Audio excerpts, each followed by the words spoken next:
Hello everyone and welcome back to a new video. In this video, I'm gonna show you guys how you can fix parking brake fault in your Audi. This solution will work for all of the Audi A and Q models, so if you guys have any of these models, this solution should work fine for you.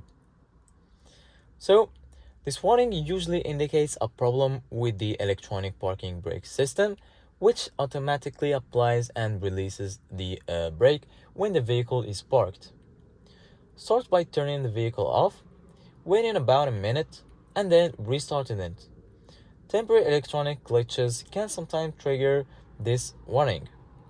A weak or low battery can affect the electronic parking brake system. If you've noticed slow starts or multiple warning lights, the battery may need charging or replacement. With the vehicle stopped and your foot on the brake pedal, try releasing and reapplying the electronic parking brake using the control switch. In some cases, worn brake pads, a faulty actuator, or damaged wiring near the rear brakes can trigger the warning.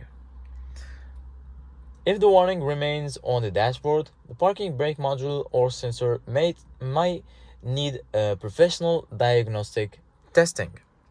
So this is it guys for today's video. Hope this video was helpful and see you guys in the next video.